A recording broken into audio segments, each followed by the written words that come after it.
Bom dia, Deus te abençoe, Deus abençoe a tua casa com toda sorte de bênçãos, amém? Estamos aqui nesta manhã, café da manhã espiritual, porque não só de pão viverá o homem, mas de toda a palavra que sai da tua boca, diz o Senhor, amém? Este é o dia que o Senhor fez, nele eu e você podemos nos alegrar. Que Deus abençoe a tua família, a tua casa, te abençoe ricamente nesse dia em nome de Jesus. Eu quero te convidar a abrir no Evangelho de Lucas, capítulo 15, verso 11, mas antes vamos orar, para que Deus nos dê entendimento. Senhor, nós pedimos que o Senhor envie o Teu Espírito Santo para nos dar sabedoria e compreensão da Tua Palavra, para vivermos a Tua Palavra, para praticarmos a Tua Palavra e que ela faça diferença na nossa vida.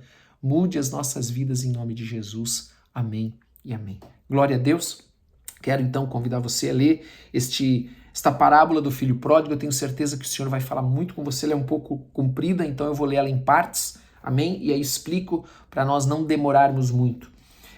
Essa é a terceira parábola que Jesus conta, das três parábolas que ele conta após os fariseus e os escribas começarem a murmurar, porque ele estava sentado à mesa comendo com publicanos e pecadores. Então Jesus conta três parábolas, a primeira da ovelha perdida, a segunda da dracma perdida, e agora ele vai falar do filho pródigo. Então nós vamos ler esse texto, por isso que ele começa o versículo 11 dizendo assim, continuou, ou seja, é a terceira parábola. Certo homem tinha 2 filhos. O mais moço deles disse ao pai, pai, dá-me a parte dos meus bens, dos bens que me cabe. E ele lhes repartiu os haveres. Passados não muitos dias, o filho mais moço, ajuntando tudo o que era seu, partiu para uma terra distante e lá dissipou todos os seus bens vivendo dissolutamente. Então ele foi para uma terra distante. Tudo aquilo que o seu pai o havia dado, ele agora começou a gastar tudo, acabar com tudo, até ficar sem nada. Diz que depois de ter consumido tudo, versículo 14, sobreveio àquele país uma grande fome e ele começou a passar necessidade. Eu quero voltar no início dessa parábola, vamos ler até aqui por enquanto, para te falar alguma coisa. Primeiro assim, por que o pai deu a herança para ele? Porque ou nós estamos na casa do pai por amor, ou nós não precisamos ficar na casa do pai. O pai não quer que ninguém fique obrigado na sua casa. O pai quer que nós estejamos lá por amor. Você quer que um filho teu esteja na tua casa porque ele te ama ou porque ele só quer usufruir dos teus bens? Só quer estar ali para usufruir das coisas que talvez você tenha conquistado? Ou porque ele não tem outro lugar para ir? Todos nós, eu tenho certeza que responderíamos porque nós queremos que ele esteja ali porque ele nos ama. Não é verdade? Um outro detalhe importante que você precisa se atentar aqui a esta parábola é o seguinte, que Jesus está falando de coisas espirituais, então você pode questionar, mas por que este pai deu a herança antecipada? Porque a palavra de Deus não diz que herança antecipada ela é maldição? Verdade, ela é. Porém, não podemos esquecer que ele está falando de coisas espirituais e o nosso pai que está no céu, ele vai morrer um dia? Não. Então nós temos direito à nossa herança, que são as promessas de Deus para a nossa vida. Agora nós precisamos pedir a herança, receber a herança e continuar na casa do pai. Qual foi o erro do filho mais jovem? Não foi pedir a herança, foi não continuar na casa do pai. Veja, ele tinha uma visão, ele tinha um entendimento que ele tinha uma herança. Que nós vamos ver depois que o filho mais velho não tinha. Só que o erro dele foi sair da casa do pai. Nós devemos continuar na casa do pai, porque nós amamos o pai. Porque nós vemos agora no final do último versículo que nós lemos, o 14, que ele começa agora a vivenciar algo que ele nunca havia experimentado, a fome, a necessidade. Porque na casa do pai há fartura. Então entenda e às vezes as pessoas me perguntam, pastor, o que adianta eu orar se Deus nos deu livre-arbítrio? Você tem toda a razão.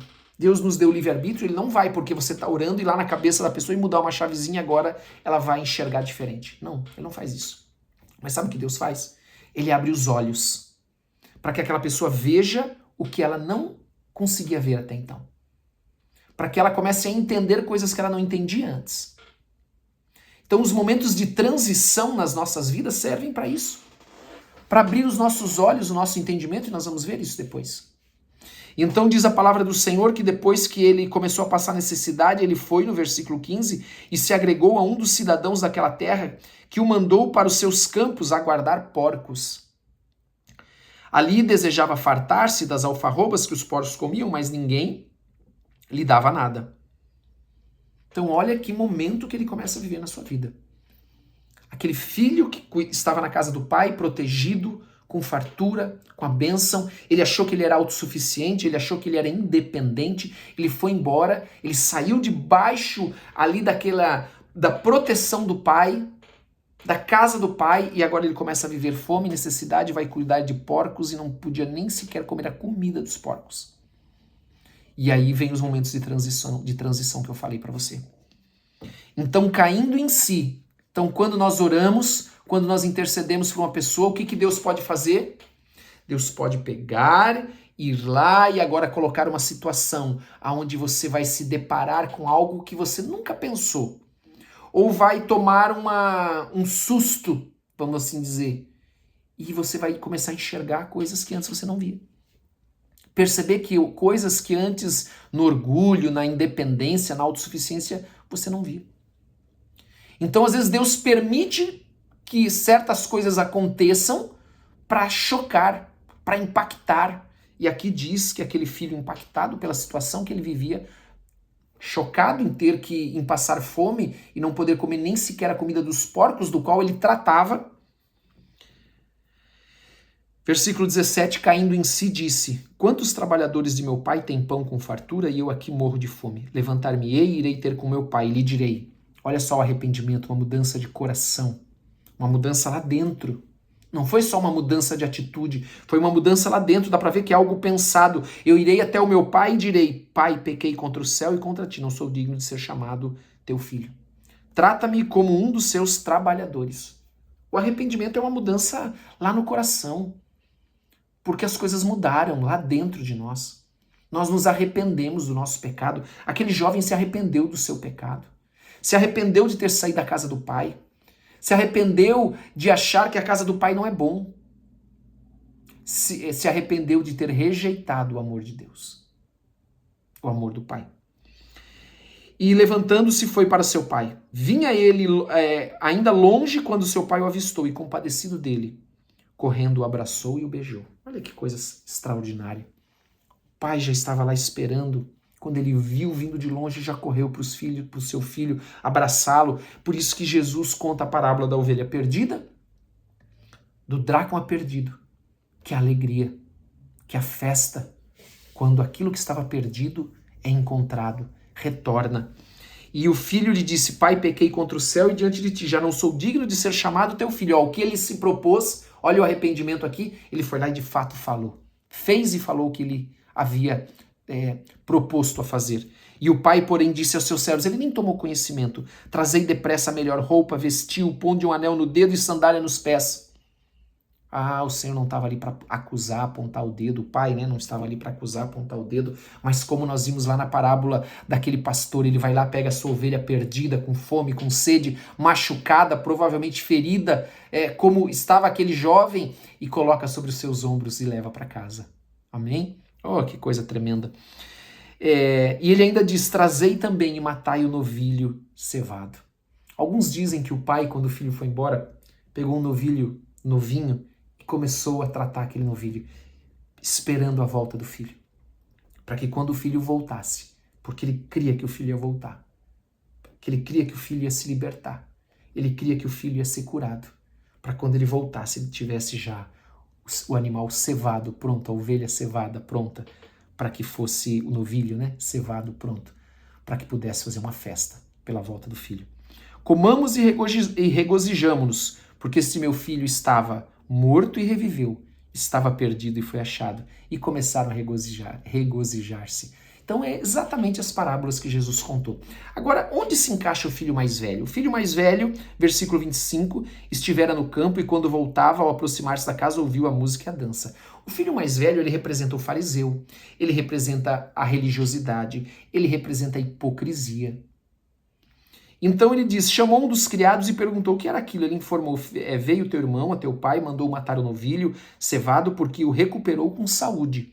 Ele se indignou e não queria entrar. Saindo, porém, o pai procurava conciliá-lo. Mas ele respondeu a seu pai, há tantos anos que te sirvo, sem jamais transgredir uma das tuas ordens. Ele não se alegrou com a volta daquilo que estava perdido. Assim como aqueles fariseus estavam apontando o dedo, acusando, murmurando contra Jesus porque ele estava sentado à mesa com publicanos e pecadores. Então aquele filho mais velho também não se alegrou com a volta do irmão mais novo. E ele diz aqui assim: e nunca me deste um cabrito sequer para alegrar-me com os meus amigos. Olha que como às vezes nós falamos as coisas que revelam o que está no nosso coração. Veja, a alegria dele não era comer um cabrito ou estar, participar daquela festa com o pai, mas era ter um cabrito para se alegrar com os seus próprios amigos. Olha a religiosidade aí mais uma vez. Olha, ele de fato ele não amava o pai. Ele estava na casa do pai, mas ele não amava. Assim como os fariseus viviam nas sinagogas, no templo, mas eles não amavam o pai. Eles amavam as suas roupas, amavam as saudações nas praças, amavam as tradições mais do que o pai. Vindo, porém, esse teu filho que desperdiçou os teus bens com meretrizes, tu mandaste matar para ele o novilho cevado. É o que nós estávamos falando. Então lhe respondeu o pai: meu filho, tu sempre estás comigo, tudo o que é meu é teu. Sabe, eu entendo que ele fala isso porque ele era um judeu. E as promessas inicialmente foram feitas para os judeus. Tá? Entretanto, era preciso que nos regozijássemos e nos alegrássemos, porque esse teu irmão estava morto e reviveu, estava perdido e foi achado. E aqui nós encerramos o capítulo 15, falando sobre essas parábolas do amor do pai, do amor que o pai tem por aqueles que se perderam, pelo filho perdido, pela ovelha perdida, o que ele faz para buscar, e que ele não está ali para acusar, para apontar o dedo, mas ele está de braços abertos para te receber, em nome de Jesus. Amém? Vamos voltar para a casa do pai. Volte para a casa do pai. Amém? O pai está com os braços abertos, o pai está te esperando, o pai está com o novilho cevado, o pai já está com a tua roupa pronta, roupa nova pronta, para dizer, ó, você é meu filho. Sabe por quê? Ele coloca uma roupa nova, anel no dedo e sandálias nos pés, para restaurar a sua filiação, declarar, ó, esse é o meu filho que voltou para casa. Amém? E você e eu somos filhos de Deus. Glória a Deus por isso. Amém? Vamos orar, Senhor. Em nome de Jesus, ajuda-nos a não sermos religiosos, hipócritas, mas termos um coração com o mesmo amor que o Senhor tem. Dá-nos um coração que ama, que se importa, que olha para aqueles que estão longe de Ti com amor, que não aponta o dedo, não julga, não acusa, mas que também nós estejamos de braços abertos para receber aqueles que o Senhor enviar, em nome de Jesus. Que eles possam encontrar no Senhor e possam encontrar no Teu amor, em nome de Jesus, Pai, a restauração. Em nome de Jesus, eles não precisam, Senhor. Nós oramos pelos filhos, Pai, que estão perdidos. Filhos mesmo, teus filhos. Talvez você é um filho que está perdido. Volte para casa em nome de Jesus. Senhor, toca no coração de cada um deles. Nós sempre falamos isso aqui, que Jesus Cristo, o nome de Jesus é o nome que é sobre todo nome e que tem poder para salvar, tem poder para curar, tem poder para libertar, tem poder para trazer para a casa do Pai. Em nome de Jesus.